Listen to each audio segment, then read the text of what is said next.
Buenas noches a toda la audiencia que nos está acompañando esta noche de cultura de Instituto Confucio de la Universidad de Costa Rica. Mi nombre es Jimmy Chao, el director de Instituto Confucio. Para esta noche tenemos la conferencia La inmigración china bajo la lente de los agentes confidenciales de México postrevolucionario. Esta conferencia está a cargo de la doctora Delia Salazar Anaya. Ella es investigadora y titular de la Dirección de Estudios Históricos del Instituto Nacional de Antropología e Historia. Es licenciada, maestra y doctora en Historia en México por la Facultad de Filosofía y Letras de la UNAM y miembro del Sistema Nacional de Investigadores. Ha sido profesora de la Escuela Nacional de Antropología e Historia y colabora en el proyecto docente del Programa Universitario de Diversidad Cultural e Interculturalidad de la UNAM. Desde 2014 es directora de la revista Dimensión Antropológica. Sus investigaciones se centran en la historia de la población en México con especial interés por los inmigrantes extranjeros, la infancia y la estructura familiar de los siglos XIX y XX. Es autora y editora de un amplio número de artículos, ensayos, guías y fuentes documentales. De 2002 a la fecha ha coordinado 10 libros colectivos como Imágenes de los inmigrantes en la Ciudad de México, Los inmigrantes del mundo de los negocios, siglos XIX-XX, Xenofobia y Xerofilia en la historia de México, siglos XIX-XX, Homenaje a Moisés González Navarro, Los cuentos de los sueños, la presencia extranjera en México a través de las estadísticas nacionales, de agentes y rumores e informes confidenciales, la inteligencia política de los extranjeros e historias de comerciantes. Entonces, invito a toda la audiencia que nos está viendo esta noche a escribirnos sus comentarios y preguntas en el Facebook Live de Instituto Confucio, y al final de la presentación de la doctora Delia Salazar vamos a leer los comentarios y las preguntas para que la doctora pueda respondernos. Y voy a cederle ahora la palabra a la doctora Delia Salazar para su conferencia de inmigración china bajo la lente de los agentes confidenciales de México postrevolucionario. Muchas gracias. Pues muchísimas gracias, doctor Jimmy Chao. Es un gran gusto estar con ustedes, para el Instituto Confucio, para esta tarde, para quienes nos escuchen. Pues un gusto, a pesar de la distancia, estar en Costa Rica, no estamos en México. Afortunadamente parece que tenemos el mismo horario, así que es un gran gusto. Bueno, tuve el privilegio de estar en Costa Rica hace algún tiempo, investigando, bueno, curiosamente llevando un trabajo que tenía que ver precisamente con mis archivos confidenciales, pero precisamente de la historia de los centroamericanos en México. Y en esta ocasión quería un poco compartirles esta experiencia con respecto a la migración china, ya unos años especialmente difíciles de la historia mexicana y también de alguna manera pues de la historia que compartimos en América Latina en su conjunto, con respecto pues obviamente al mundo de confluencias culturales que se dieron producto de las migraciones en el siglo XIX, que bueno, todavía siguen siendo hoy en día muy importantes. Pero bueno, creo que, entre otras cosas, bueno, pues agradezco muchísimo la invitación. Llegué aquí también en buena medida por el doctor Ronazo Soto Quirós. Él conoce que yo también trabajo franceses. En México, su servidora estudia más bien a las inmigraciones internacionales en su conflicto, en su conjunto. Y en ocasiones, un poco para hacer una brevísima explicación de lo que les quiero compartir, bueno, yo trabajo de maneras comparativas con respecto a la forma de pensar o analizar a una determinada migración. Y creo que entre los múltiples polos de los distintos grupos de inmigrantes que llegaron a México, así como hubo algunos grupos a los que conocemos que han tenido, que los mexicanos tuvieron una expresión, e incluso los latinoamericanos, mucho más genófila, o sea, es decir, como cierta atracción a que llegaran inmigrantes de otras nacionalidades. Lo pasaba tonto entre el Cono Sur, Centroamérica, por supuesto que en el caso de México, e incluso por supuesto que los Estados Unidos, había cierta preferencia, lo sabemos, por una inmigración de carácter europeo. La migración asiática en más de una ocasión, no solo es en el caso de México, en ocasiones fue rechazada a Estados Unidos, razón por la cual llegan a México, pero también México tiene sus propias expresiones, ahora sí que xenófobas y xenófilas. Y en esta ocasión, para la presentación que voy a compartir, voy a hablar de un tema en particular triste y delicado. O sea, no es que lo celebremos, son de esos hechos de la historia que creo que más bien siempre había que dejarlos en la memoria para evitar que pasen, porque son precisamente estas situaciones sociales que no son lo mejor.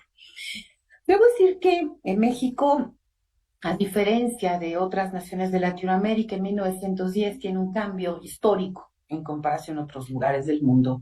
Tuvo la primera revolución social, es una revolución que se lanza, digamos, como un gran grito nacionalista. Y ese grito nacionalista que incluso viene antes de ¿cómo se llama? Digamos, del gran eh, cambio mundial que significó la Gran Guerra Mundial, o sea, la primera Gran Guerra, o sea, la llamada Gran Guerra, porque todavía no sabemos que iba a haber una Segunda Guerra Mundial, que en México adelanta muchos aspectos también, representa muchas expresiones particulares con respecto al tipo de inmigrante ideal, a críticas que se hacía sobre los que hubo en el Porfiriato, y ahorita un poquito quería contarles más una experiencia de investigación asociada a la inmigración china y a un archivo confidencial que tuve la oportunidad de organizar y que por eso quería un poco contarles. Voy a iniciar esta presentación con una presentación que traje mostrándoles unas fotografías. Y estas fotografías son especialmente importantes para mí, entre otras cosas, porque marcan mucho mi propia historia de vida con respecto al cómo y el por qué estoy estudiando o he estudiado a los chinos en México y una parte de esa inmigración y que un poco más se las quiero platicar o compartir con ustedes esta conferencia, más como una experiencia profesional que como pues un trabajo totalmente terminado, aunque sé perfectamente que el texto lo tengo escrito. Ahí está. Esta fotografía que ven aquí procede desde el archivo Casasola y curiosamente me llamó mucho la atención ver que estaban anunciando esta conferencia precisamente con esta fotografía. Esta fotografía pertenece, bueno, el archivo del Fondo Casasola es un archivo de unos fotoperiodistas. El fotoperiodismo, no solo en México, sino en muchas otras naciones del mundo, es aquellos, digamos, conjunto de fotógrafos que no solamente fotografiaban a la gente en sus casas, sino que también ofrecían sus servicios tanto para, digamos, en los años 20 o inicio, bueno, esos incluso vienen desde el Porfiriato, ya tiene era un grupo como de fotógrafos que viene de la Revolución, incluso ahora que estamos con algunas conmemoraciones asociadas a la Revolución Mexicana, hay muchas fotografías tomadas por este grupo que incluso con los años, digamos, es toda una familia de fotógrafos y de otras personas que se van uniendo, que tuvieron varios contratos. Además de tener sus contratos particular, tenían entre sus contratos la posibilidad de irle a tomar fotografías, a veces a los actos delictivos o en ocasiones hasta incluso podían asistir a las cárceles a tomar fotografías. Entonces, cuando yo vi por primera vez esta fotografía, pues obviamente me pareció notorio y natural que se tratara de una fotografía de un movimiento en el cual hubo una detención de inmigrantes chinos en los años 30 en la Ciudad de México. Y esta fotografía que pertenece a esta sección, a mí una de las cosas que me pareció más sorprendente fue que el propio archivo fotográfico, o sea, los hermanos Casasola de los años 20 que tomaban las fotos, a una serie de fotografías le llamaron así, serie Chinos Viciosos y Jugadores. La misma, digamos, cómo llamar dentro de un propio fondo documental tal nombre a una colección fotográfica, bueno, para mí fue motivo, con el tiempo de conociendo el material, de, bueno, seguir de qué se trataba esta historia de una sección de fotografías dentro del propio archivo. Este archivo, ¿cómo les diré? Para los que no conocen los archivos fotográficos de México, nosotros conservamos en la Fototeca Nacional de Lina, que está en Pachuca, en Hidalgo, uno de los fondos fotográficos más importantes que hay de la historia mexicana, entre otras cosas porque existe este fondo que tiene millones de fotografías. Y entre las múltiples fotografías me encontré un conjunto de fotos que están asociadas a estos hechos en particular, que están asociadas a casinos, a clubs, a actividades supuestamente delictivas, que curiosamente, ahorita voy a un poquito a unir, que con el tiempo y después de muchos años de estar investigando diversos temas asociados a la inmigración china, me encontré con que así como estos llegaban a tomar las fotografías, y quiero un poco cómo enseñárselos, algunas de las fotos iniciar con ello, con el tiempo también me fui encontrando las propias crónicas periodísticas y las propias crónicas de quienes asistieron a estos lugares, básicamente a lo que le llamaban estas zonas que a veces muy cargadas de conceptos, incluso pues bueno, más allá del racismo, de muchas acusaciones injustas sobre muchas veces los inmigrantes chinos que vivían en México, como pasó en otros lugares del mundo, a quienes en los años 30 hubo en México un movimiento serio que pedía un poco la salida de los chinos en México bajo argumentos de que los chinos que vivían en el país se involucraban en ciertas prácticas delictivas. Y entonces un poco lo que quería hablar de estos agentes confidenciales es para explicar primero el tema y después un poco enseñarles las fotografías. Eh, no sé, en el caso, disculpen ahí sí, de la historia específicamente de Costa Rica, pero prácticamente todos los estados, en el caso de Estados Unidos es más que notorio, en la Rusia o en otros lugares, siempre existen agencias de información de individuos que hacen investigación confidencial con respecto a individuos que se asume que son perniciosos o peligrosos para una sociedad en un momento dado. Muchas veces, pues, ¿quiénes son quienes van a tener estas agencias de informaciones confidenciales o de individuos que andan detrás de los posibles delincuentes y también aquellos que se acusan de delincuentes que no lo son? En general, puede ser el ejército, puede ser, por supuesto, la policía que hace a eventos, información o que toma, ¿cómo se llama? Vigila a individuos por diversas razones y también en nuestro caso es la Secretaría de Gobernación en México, que por muchos años hizo investigación confidencial.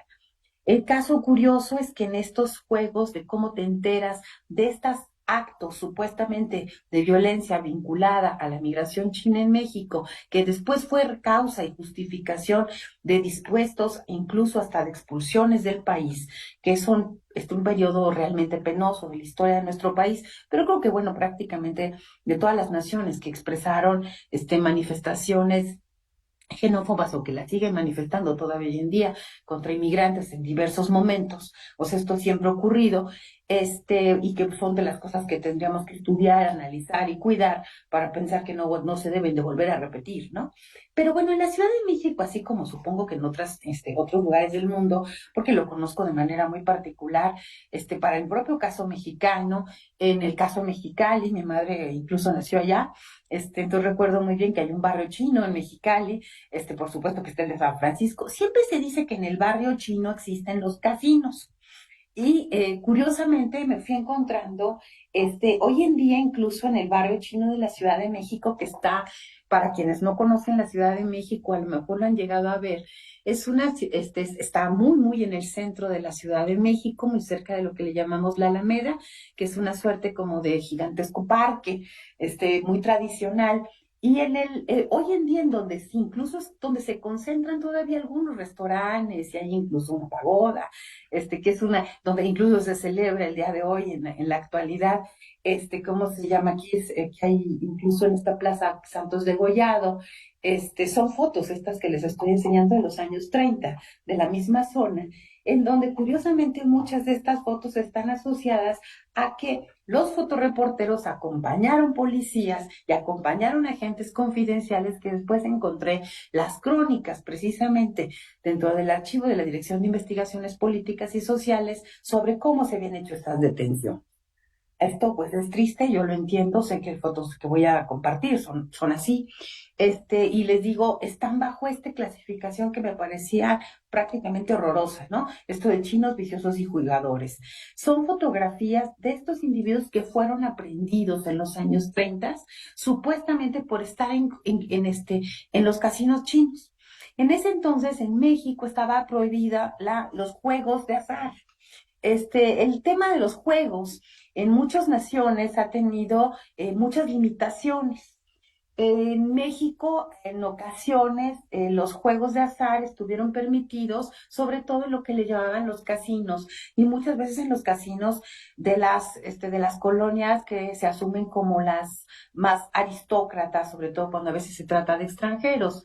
Había un casino español, había un casino francés, había un casino alemán, en donde ni quien pusiera en duda la posibilidad de que alguien jugara. Pero el juego, que es una práctica lúdica, y que practican muchos individuos en el mundo, y ahora lo estaba oyendo incluso en alguna de las presentaciones anteriores, que incluso lo estaba platicando un poco como este propio Freddy Kawich, si no me equivoco, ¿no? Esta parte del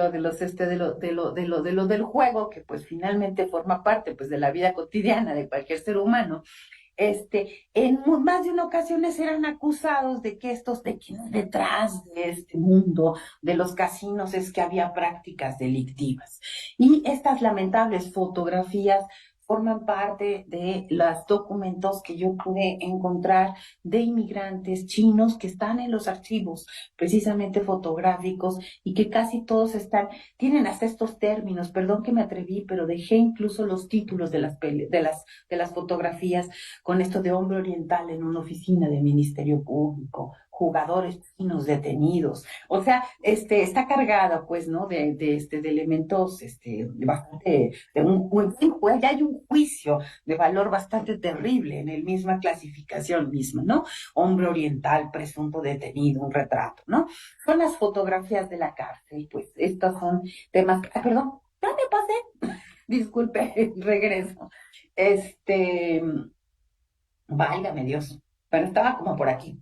Entonces quería un poco mostrarle estas imágenes de estos detenidos, y es muy interesante porque, bueno, fui invitada a participar en un evento sobre historia de la fotografía y historia social, y poco a poco fui dándome cuenta de que detrás de estas fotos había una historia, y una historia que está narrada en la prensa de la época. O sea, tengo un artículo que escribí un poco sobre este tema, de explicar cómo en los periódicos de época se daba a conocer la aprehensión a veces de inmigrantes de origen chino en este periodo, que supuestamente se encontraban haciendo algún tipo de prácticas que se conocen como o que están fuera de la ley en su momento, o que se asumieron como tal. Y entonces, bueno, pues obviamente dentro de estos rostros que estoy tratando de mostrarles, obviamente hay personas que por supuesto que seguramente nunca tuvieron nada que ver con un acto delictivo, pero que indudablemente sí tuvieron que vivir el terror de vivirse perseguidos en un momento determinado en una sociedad que se manifestó en más de una ocasión de una manera incorrecta hacia unos inmigrantes que habían llegado a trabajar a México, y que básicamente cuando hablamos de barrios chinos, perdón que ponga, me permito compartirles pues este tipo de imágenes. A veces también están en los expedientes de los propios agentes que yo he tenido la oportunidad de revisar en los archivos de policía o en los archivos de investigación política de la propia Secretaría de Gobernación. Y ahorita un poquito voy a tratar de hablar de ese tipo de fondos, incluso de cómo cuentan esta historia, de cómo llegaron a llevarse a cabo las aprehensiones.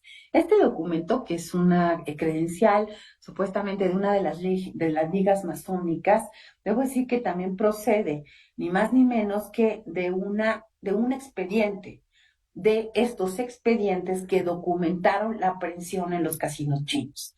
En ocasiones, algunos de estos documentos forman parte son fotografías asociadas a veces a documentos que casualmente con el tiempo me fui encontrando, en donde también están los llamados cuerpos, casi casi que el cuerpo del delito, ¿no? Y es uno de los temas famosos, es el asunto del consumo de opio, que se maneja en la prensa con bastante, viene, todos sabemos que a veces también, para el caso de México, tenemos una resonancia de algunos elementos, que ya de por sí eran, bastante... Eh, discriminatorios de los propios Estados Unidos, en donde el tema de la vinculación de los hombres o de los inmigrantes de ascendencia china con el tráfico o con el consumo de sustancias, era más o menos general y era uno de los grandes elementos con los cuales se enjuiciaba o se asumía la posibilidad de expulsar del país a personas o a inmigrantes que se consideraban inconvenientes para el país por haber estado vinculados a alguna práctica delictiva. Les quería un poco, bueno, después de enseñarles estas terroríficas fotografías, me gustaría enseñarles algunos de los expedientes que tienen que ver con estos asuntos que encontré en la Secretaría de Gobernación para los mismos años y que de alguna manera me remiten a la misma temática, que es precisamente las informaciones que hay sobre cómo van a llevar a extranjeros detenidos hacia la policía. Son informes que se los pone un poco como que me gustaría un poquito verlos, o sea, fue curioso porque, digamos, de ver por un lado las fotografías y en otro archivo me encuentro las descripciones de las aprehensiones.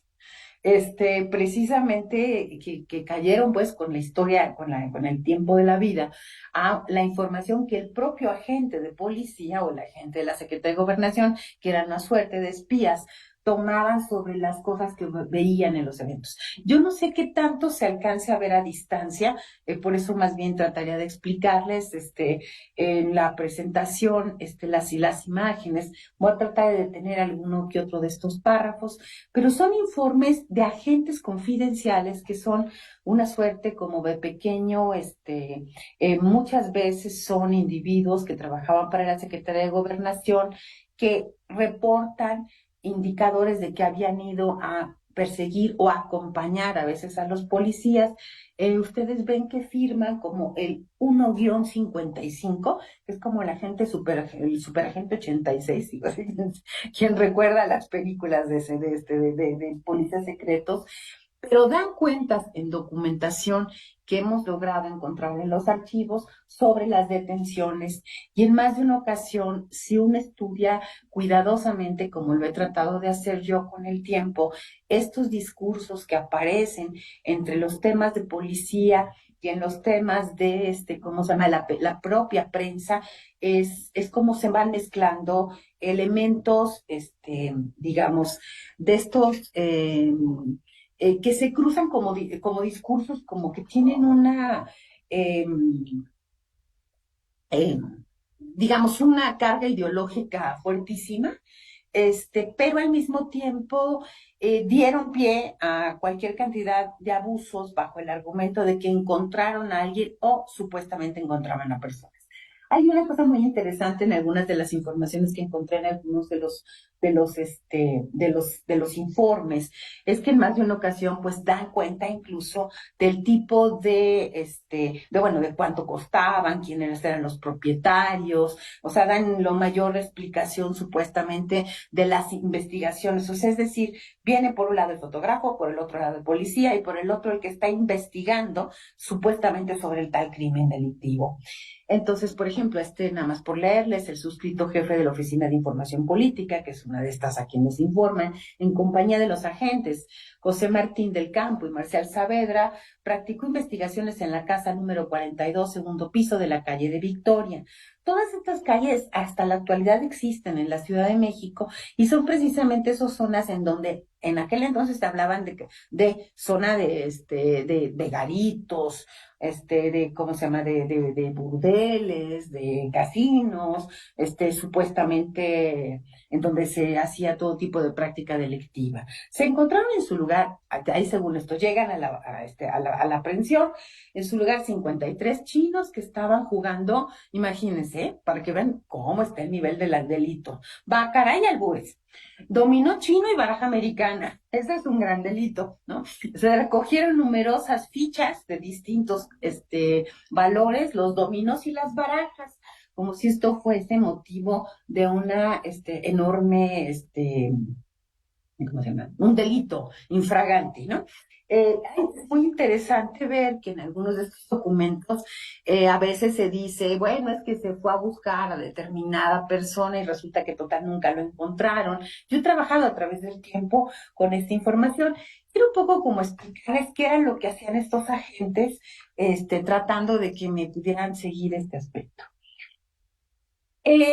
Un individuo que vive en otro país, como es el caso de los inmigrantes chinos que vivían en México en los años 30, ya es muchas veces incluso es una segunda generación de inmigrantes, o ya muchos incluso ya habían nacido en nuestro país, porque una parte importante de la inmigración china que llegó a nuestro país empieza a venir desde los fines de los años 80 del siglo XIX, a trabajar ya sea los ferrocarriles, por supuesto, como seguramente, pues obviamente en el caso de Costa Rica y de prácticamente toda Centroamérica o de Colombia, pues muchas veces están en las plantaciones, estuvieron construyendo caminos, ¿cómo se llama? Trabajando en zonas que a veces eran muy agrestes, y sabemos que, bueno, muchas veces se trataba de una migración mayoritariamente masculina. Pero, pues obviamente muchos de los inmigrantes que ya estaban en los años 30, a los que hacen referencia en ocasiones, incluso los agentes de la policía o quienes persiguieron, encabezaron, promovieron una parte de ciertas actividades en contra de la migración, que incluso hasta tuvieron que ver con las expulsiones, son precisamente agentes de este tipo de oficinas que dependen de la Secretaría de Gobernación. La Secretaría de Gobernación en México es la encargada de la seguridad interior. Y como encargada de la seguridad interior, además de tener un departamento especial que le llamaban exactamente las oficinas confidenciales, el departamento confidencial, la oficina de información política, que son básicamente los que investigan a individuos en este periodo, tenía, digamos, las siguientes funciones, un poco para explicar el por qué a veces o después de esta información. Se supone que sus oficinas era desempeñar un trabajo como, o sea, los extranjeros o los migrantes en general y los chinos en particular fueron, como quien dice, vigilados por estos agentes. Estos agentes andan detrás de ellos, van a veces a sus casas, a sus comercios, e investigan lo que asumen que son actividades subversivas o peligrosas, no solo para los chinos, sino para otras múltiples migraciones. Entre otras cosas, los agentes se dividen, o sea, porque encontré las informaciones de cómo se organizaban entre diversas, digamos, prácticas o actividades, ¿no? Había agentes que iban a las delegaciones, a las inspecciones, a las gendarmerías, otros que iban a revisar centros militares, otros se dedicaban a ver prácticas que consideraban peligrosas, el comunismo, las cantinas, los cabarets, otros se dedicaban a investigar incluso los sindicatos. Pero bueno, para el caso, por ejemplo, que nos interesa, los agentes confidenciales o esta documentación que tuve la buena y mala suerte de organizar con el tiempo, eran, entre otras cosas, generaron expedientes precisamente sobre la expulsión de extranjeros, también aplicado por el artículo 33 constitucional. En México, no sé, no sé, sé que en muchas otras naciones también existe la idea de puedes expulsar a un extranjero del país bajo el argumento de que de que es una persona que está atentando contra la seguridad del país. En el caso de México, el artículo 33 permite la expulsión sin juicio previo, cosa que no es cualquier asunto, ¿no? Y bajo este argumento, o sea, estos son los agentes de alguna manera que tuvieron a su cargo no solo la vigilancia de los extranjeros, sino que incluso vigilaron, por supuesto, ¿cómo se llama? Que incluso acompañaban a un inmigrante cuando éste podía haber sido expulsado del país y hasta se encargaban hasta dejarlo en la frontera en un momento determinado. He estado investigando a través del tiempo los informes de este tipo de inspectores que acompañan, incluso, insisto, a este tipo de individuos. Se supone que tienen conocimientos de lo más bello, que suena como a película de agentes secretos en la actualidad. Este conjunto de individuos existen, pero incluso, bueno, obviamente tienen que no demostrar quiénes son. Pero bueno, como ven, por ejemplo, un agente puede haber empleado hasta credenciales de ser turista o inspector de otros aspectos. Pero es muy interesante el tipo de información que nos dejó que uno puede llegar a conocer a través de la historia del tipo de trabajo que realizaban sobre pues las inspecciones que han realizado. Si me permito explicarles, si alguno tiene la oportunidad de de ver algunos de los posibles trabajos en donde yo he estudiado este tipo de temas, nada más me gustaría un poco como que vieran. Hay información sobre las migrantes chinos, en ocasiones en muy diversos tipos de información. Por ejemplo, estos son aspectos que ellos revisan. Revisan pues, la estadística, los asuntos de publicaciones, por supuesto, la gira, pero también los actos delictivos. Perdón, voy a regresar un poco a las fotografías, un poquito para tratar de expresarles algunas de las, de los temas que quería explicar. En muchas ocasiones, la presión, por lo que yo he alcanzado a estudiar, a detectar a través de estas, no solo las fotografías, sino los informes que dan cuentas de los cuales he llegado a escribir algunos aspectos, luego cuentan la historia de individuos a los que nunca encuentran. Uno de ellos, y si tienen ustedes la oportunidad de leerme, tengo un artículo que un poco como, que está publicado en un artículo de la revista Relatos e Historias de México, que incluso se puede consultar incluso en internet. Tengo otro trabajo precisamente publicado sobre el tema de los casinos chinos y hablo un poco como de esta relación extraña entre el inmigrante y el agente que los investiga. El agente que los investiga, gracias a los documentos que he logrado encontrar, pues no en más de una ocasión, pues se encuentra con que el delito no existe. Uno de los temas, es, por ejemplo, para los años 20 en México, en parte de la explicación del por qué hubo cierta animadversión bastante fuerte, supuestamente a los inmigrantes, no solamente los chinos, sino también de otras nacionalidades, incluso en los años 20, o sea, fines de los años 20, inicios de los años 30, hubo en México una serie de prohibiciones a la inmigración de trabajadores extranjeros de muy diversa índole, pero también se anularon cartas de naturalización, incluso de gente que había vivido en el país. Sabemos que en el norte de México en particular hubo un movimiento antichino bastante significativo que incluso hasta los expulsó, los llegó a expulsar del país, pero el tema se dio en muchos lugares. Y a veces mandaban a estos agentes, que eran como un poco los que andaban en un plan sigiloso, buscándolos como a escondidas, de que nadie se enterara, de que ellos son los que estaban documentando a veces los expedientes con los cuales pueden llegar a expulsar a alguien, pero también ellos son los que surten información a la prensa. Entonces suelen ser son agentes bastante peligrosos dentro de todo, pero al mismo tiempo, uno cuando los llega a estudiar con el paso del tiempo, más allá del cuidado, como cualquier historiador tiene que tener cuando analiza los discursos de las policías, es terrible, pero a veces del común de los mortales, de los individuos que uno, pues obviamente no tienen un nombre, que no sabemos quiénes son, estas personas que algún día fueron fotografiadas y algún día fueron en más de una ocasión injustamente enjuiciadas o a lo mejor estuvieron en la cárcel en un momento determinado. Son personas que fueron, eh, pues digamos, sus historias están muy socorridas en la prensa de la época incluso llegaron a trascender después de los años 30, y eso lo tengo para algunas otras cosas que he trabajado a través de este asunto de los agentes, incluso hacia estereotipos, y por supuesto que, ¿cómo se llama? Y muchos prejuicios con respecto al comportamiento de algún inmigrante por alguna posible práctica delictiva. Estos son los argumentos a partir de los cuales de repente se generalizaba una práctica a través de lo que el informante llegaba a decir de alguien.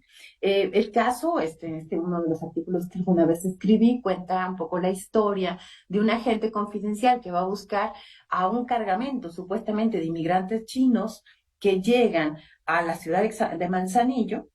O sea, va a ver dónde están los famosos inmigrantes que habían entrado de manera ilegal al país y jamás los encuentra, ¿no? Y entonces a veces el propio informe te cuenta esta historia. Van y llegan otros agentes, se informan por un lado, hacen gigantescas escándalo con respecto a que habían llegado, que acompañaron a la policía, que entraron de noche, que se encontraron, ahora sí que en flagrancia a determinados inmigrantes en o sea, por ejemplo, en una de estas aprehensiones a un casino, o que alguien está acusado por una riña en los años, bueno, como para ustedes que seguramente conocen pues mucho más de la propia historia de China, ustedes saben que también están los enfrentamientos entre los nacionalistas o sus propios problemas ya, digamos, de carácter local, que tienen expresiones en el extranjero. O sea, expresiones en distintos grupos, muy particularmente los enfrentamientos entre las logias. Y a veces de un pequeño enfrentamiento entre las logias se engrandecían, pero estos vienen a pasar a convertirse en informes de lo confidencial. Se los quería un poco como compartir como una fuente muy poco conocida, entre otras cosas, y que vale la pena y que yo me atrevería incluso a quienes estén interesados en este tipo de materiales. Y creo que no solamente los hay ahora en México, que ahora están abiertos.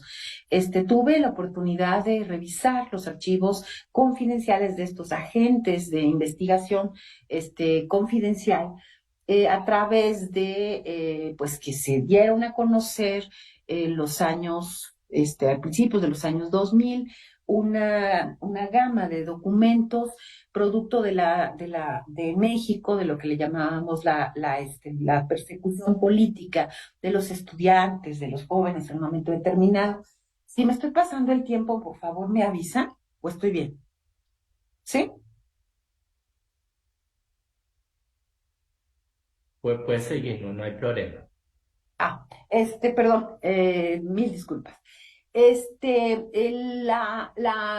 Los documentos que yo he tenido la oportunidad de ver, donde he encontrado información de los agentes que dan cuenta de los inmigrantes. Obviamente no estoy diciendo y jamás diría que no están cargados de complicaciones y prejuicios, pero también son fuentes de información de sujetos muy poco conocidos, o que de los cuales casi no podemos saber nada.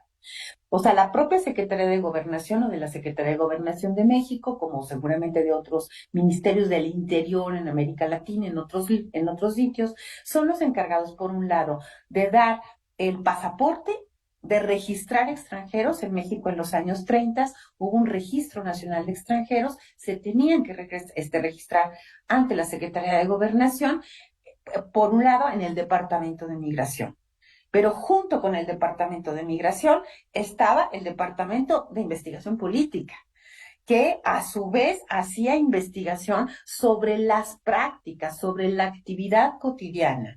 Es increíble y es sorprendente lo que uno se puede encontrar a veces en los documentos, porque se encuentra la historia narrada por los agentes, a veces hasta de cómo era la vida en los mercados, de cómo es la vida cotidiana, de acusaciones, a veces son informaciones terribles, pues también de personas que no aprecian a un inmigrante, sea chino o de otras nacionalidades, y que es acusado de alguna práctica por un vecino.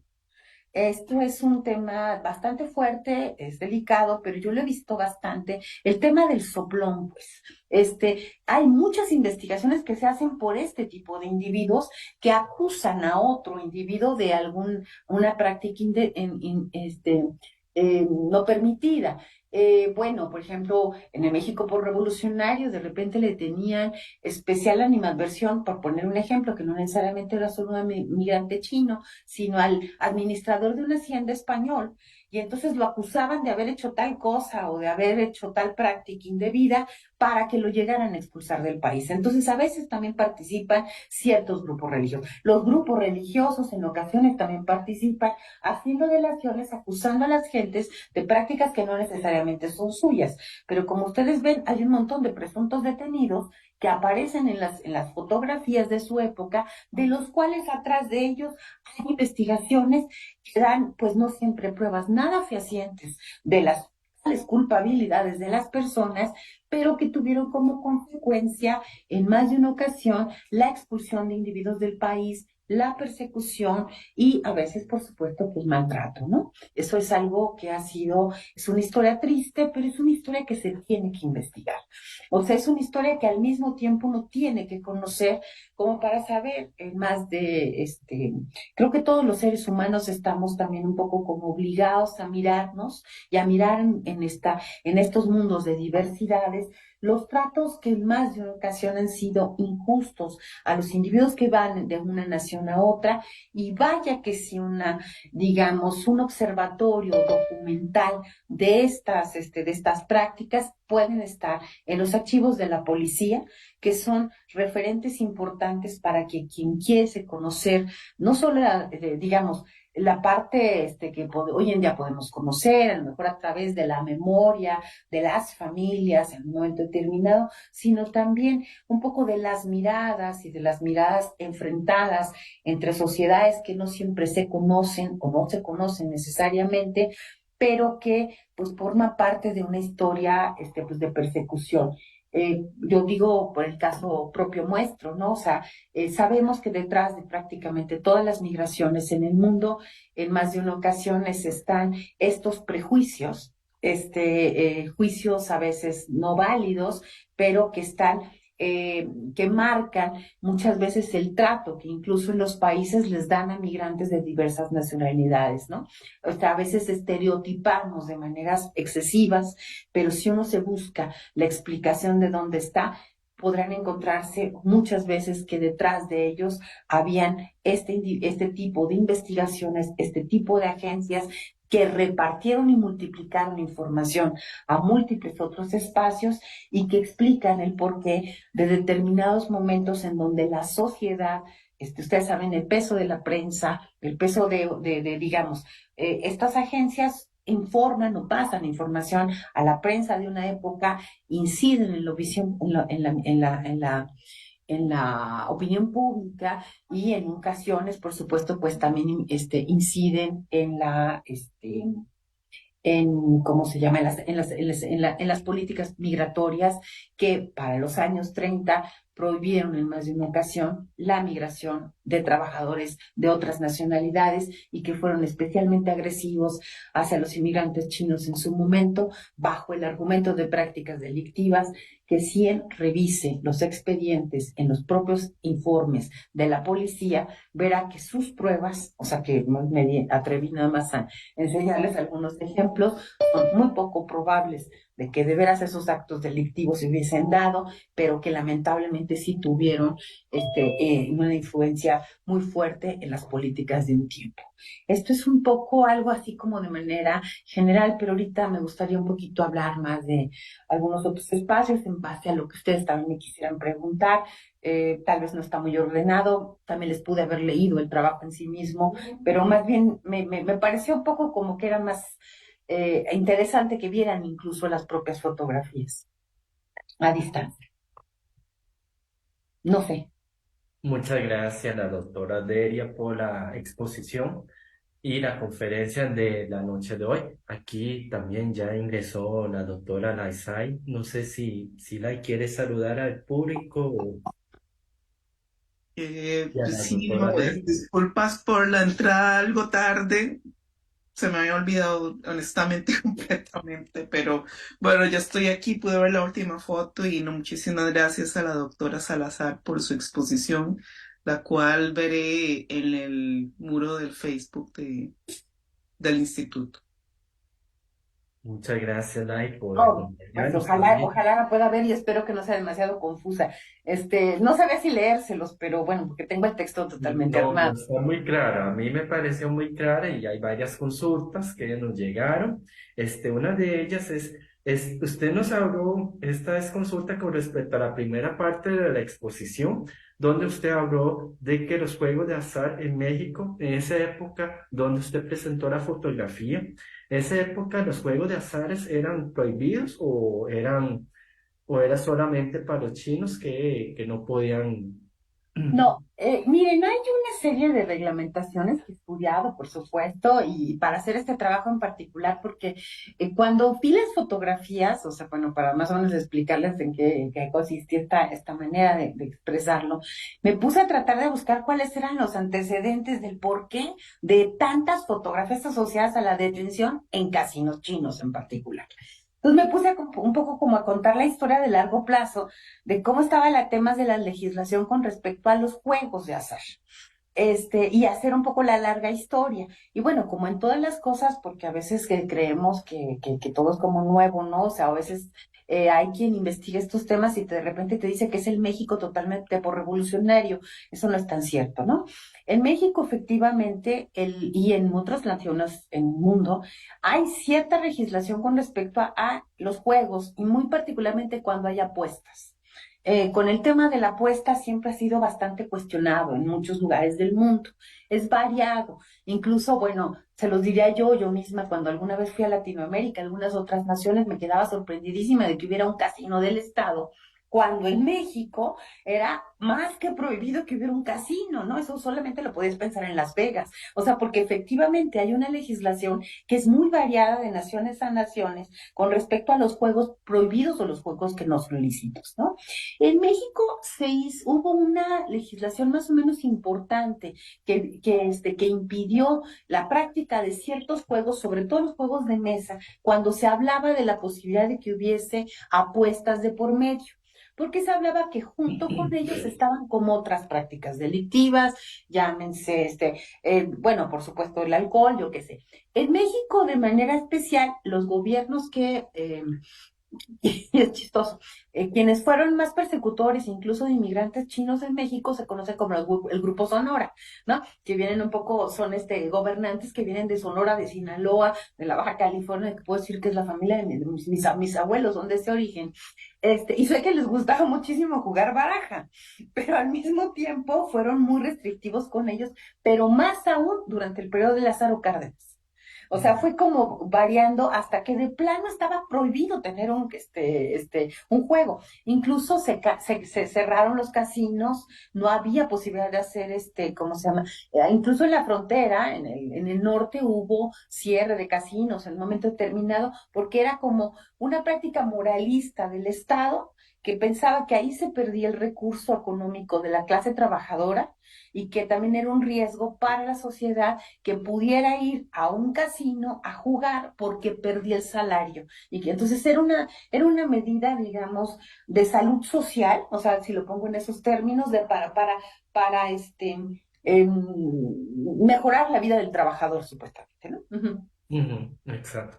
Aquí hay otra consulta sobre los tipos de juegos que había en los casinos. En un momento usted nos comentó que había como dominó y barajas. Aquí también nos consulta si hay otro tipo de juegos en los casinos aparte de lo que es dominó y barajas. Ahorita les voy a decir, miren, por ejemplo, hay algunos donde dicen, ahí les voy a decir los que dicen según la prensa. Se permitía el reglamento de juegos que había desde 1905, dice que no, que se permitía que en los casinos y clubes de recreo se jugara brisca, coquín, acarté, malilla, pingüín, paco, póker, común, tute y tresillo. Madre de mi vida, yo no conozco todos esos juegos, ¿no?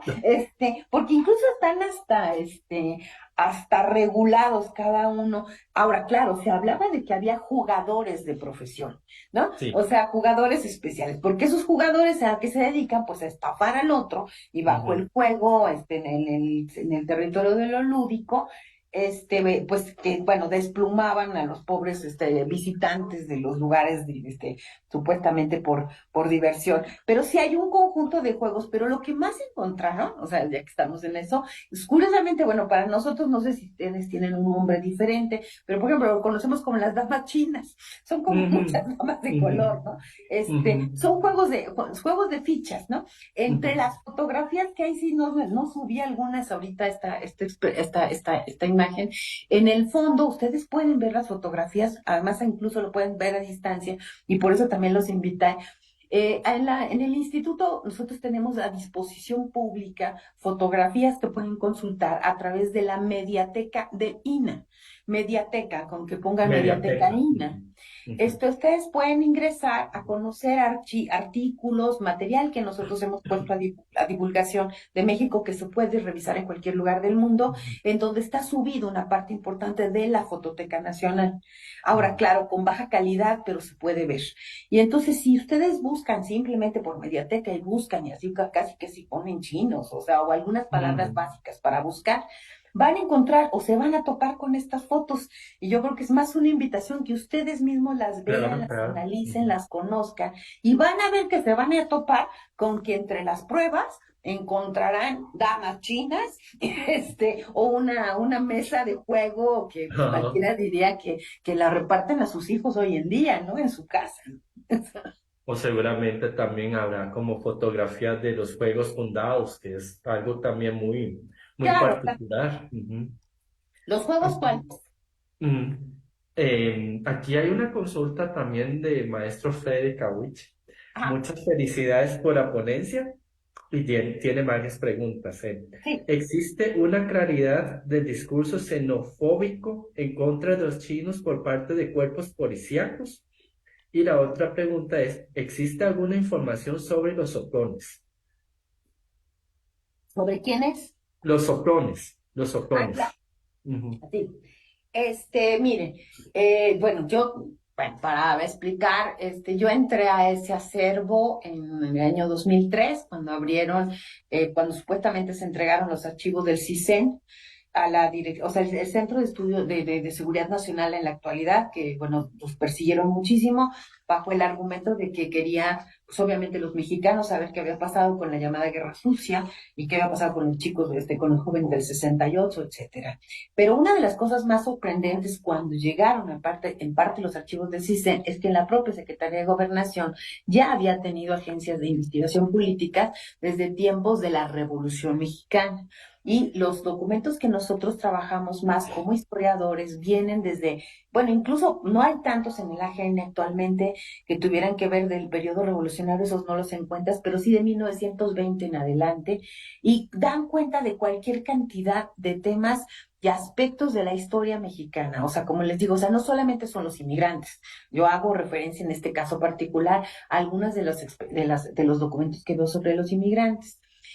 A veces es curioso el que delata, o sea, el soplón, o sea, llega alguien, se practica una investigación producto de que alguien dice que él vio, por poner un ejemplo, a lo mejor una vecina del centro manda a decir que vio jugando a unos chinos en tal esquina o que los vio traficando o haciendo alguna práctica indebida. Pero curiosamente puede ser que después también te encuentres el expediente del soplón porque lo investigaron por otra razón. A veces pasa eso, pues es como bastante interesante. Y la otra es que, bueno, ¿quiénes son los propios agentes? En ocasiones los agentes son los propios soplones. Entonces, sí, es una historia, bueno, quienes entren a ver estos documentos, sí, la verdad es que si te meten a ver el FBI o ven cualquier otros documentos de este carácter, porque también están dispuestos incluso en línea ya, también en los archivos estadounidenses, van a ver que la figura del soplón es una figura esencial, ¿no? El delator es por lo que se investiga en más de una ocasión y muchas veces son rencillas personales y son asuntos que ni siquiera tienen que ver sino a veces tienen que ver pues con la vida humana y con el odio y con cosas así terribles, ¿no? Pero en fin, yo sé que no es un tema fácil, pero existe. Aquí hay una última consulta también. Usted nos habló que los chinos detenidos, muchos ¿Qué pasa con ellos luego de la detención? ¿Es que los expulsaban o qué ha pasado con ellos en la prisión? Miren, había un problema que, bueno, yo lo estuve revisando incluso desde la prensa. Uno de ellos es, y sobre todo para un inmigrante de primera generación, saben que uno de los grandes problemas, y lo he visto también para el caso incluso de los propios antropólogos que lo estudian para el caso de nuestros migrantes mexicanos que van a los Estados Unidos, es el problema de la lengua. Muchas veces en los propios expedientes te topas con que tuvieron que llevar ¿cómo se llama? Un traductor, porque no todos hablan español, ¿no? Ese es un tema, ¿no? Exacto. Entonces, las personas que son aprendidas, en una ocasión no tienen ni quien los defienda, porque sí había a veces personas dentro de la propia comunidad que son los traductores que acompañan a un inmigrante cuando es aprendido. Eso, entonces están a veces en las propias investigaciones, tanto lo ves en las policiales como te los encuentras que también los refieren en la prensa, que llevan al traductor. Entonces, muchas veces o sea, ni siquiera tuvieron quien los defendiera. ¿Por qué? Porque no se pueden terminar de defender. En algunos de los informes del trabajo que escribí, lo que pasa es que, bueno, el texto sí está publicado, el de los casinos en particular, en un trabajo que está publicado en la Universidad Michoacana de San Nicolás Hidalgo. Pero también hay otros libros bueno, otros artículos de otros compañeros, este mismo libro de los agentes confidenciales al que yo le hago referencia, la doctora Catalina Velázquez, que también trabajó a los chinos en Baja California, hizo también un ensayo sobre algo de estos agentes confidenciales. Yo he estado invitando a la gente a que conozca estos materiales. Pero, ¿cuál es una de las consecuencias? Sí, obviamente, si fuiste a parar a la cárcel, hay muchas probabilidades de que te ahí vayas directo para irte del país, ¿no? Claro, si lograste la defensa, sobre todo la defensa de tu comunidad, o no encontraron pruebas suficientes, eventualmente los dejaron libres. En más de una ocasión, ciertamente dejaban libres a la mayoría. Tampoco era, porque a veces aprendían a todos. Hay alguna gente que dice, pues como yo no sabía quién era el del delito, aprendí a todos, ¿no? Y entonces simplemente se llevaban a todos los que encontraban en el casino en la tarde. Bueno, en el centro deportivo, ¿no? Por eso insisto, si el casino era alemán, el casino ahí sí era muy elegante y hasta fiestas y hasta le tomaban fotos, ¿no? Si el casino era chino, no es lo mismo, ¿no? O sea, un poco porque estas prácticas, discriminaciones son terroríficas, ¿no? Los seres humanos las tenemos y los mexicanos, pues heredamos unas prácticas incluso los que vienen desde la época colonial bastante terroríficas, ¿no? O sea, el racismo existe, ¿no? O sea, es algo terrible, ¿no? La sociedad. Muchas gracias a la doctora Delia Salazar por acompañarnos esta noche. Voy a compartirles con ustedes las actividades que queda el mes de agosto. Tuvimos la conferencia con la doctora Delia Salazar, la inmigración china bajo la lente de los agentes confidenciales de Chino post-revolucionario. Este, la otra semana vamos a tener la conferencia de la red Un Mundo Chino en Construcción, las iniciativas diplomáticas de Xi Jinping. Entonces, para que nos acompañe el 31 de agosto a las 4 de la tarde en Costa Rica y también México y a las medianoche en España.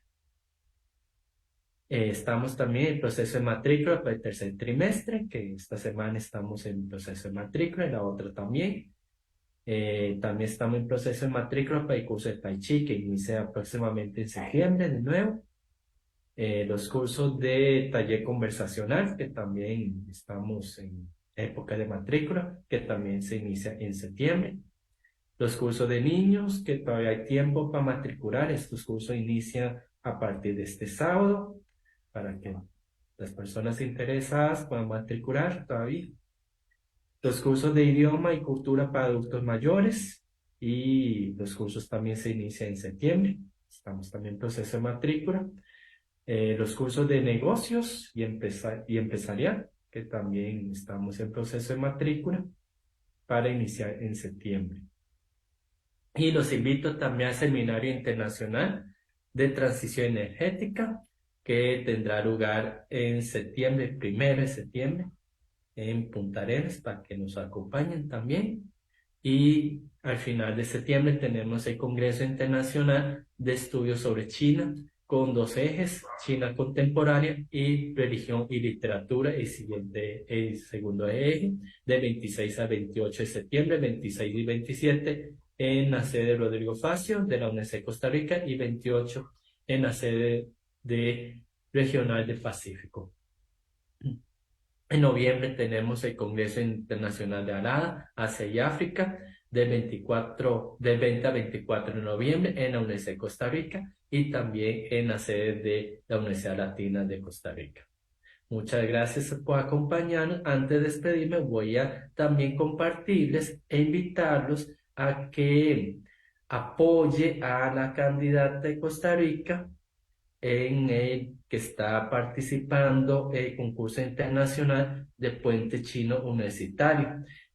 Para apoyarla pueden hacer clic en este enlace y votando por la candidata de Costa Rica, Sadie, quien nos está representando y está dentro de del top 4 a nivel mundial. Entonces, para que el público que nos ve, apoyarla para ver si ella logra llegar más lejos que la posición 4 actualmente. Muchas gracias a todas las personas que nos acompañó el día de esta noche y a la doctora Delia Salazar por su presentación. Y creo que la doctora Laisay tiene la mano levantada para una pregunta.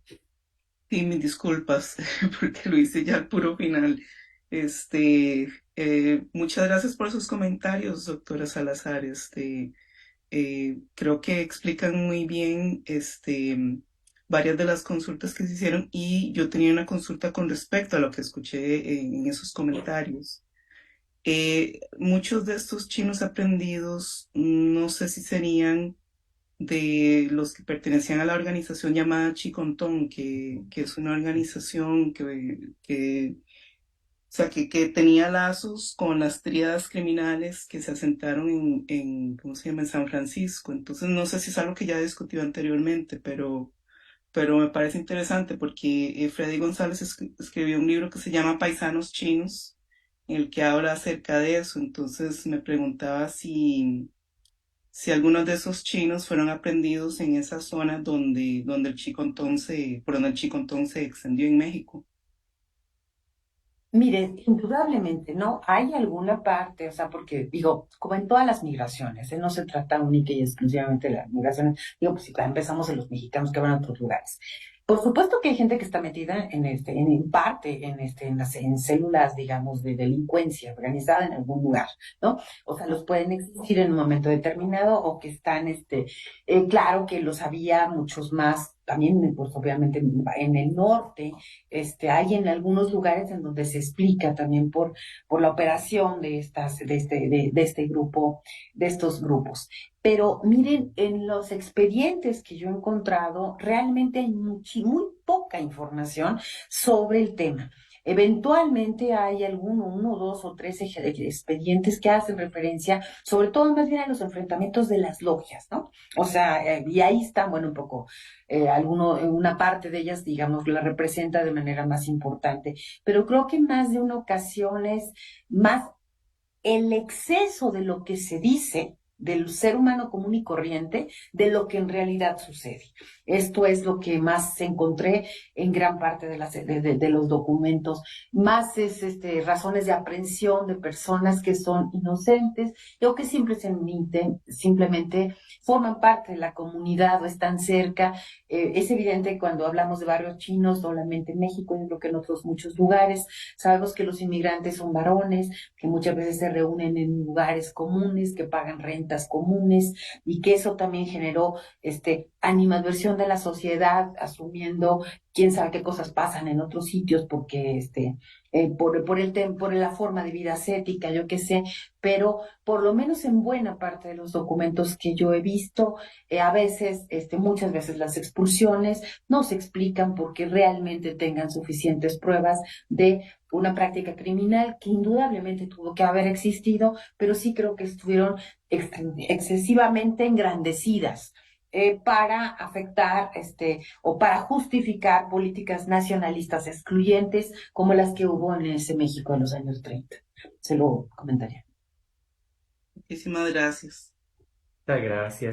Muchas gracias a la doctora Salazar por acompañarnos esta noche y también a la doctora Lazar por la pregunta y muchas gracias a la audiencia que nos estuvo acompañando en Facebook Live de Instituto Confucio y muy prontamente nos volveremos a ver con más actividades de Instituto Confucio. Muchas gracias. Muchas gracias, por la invitación, de veras.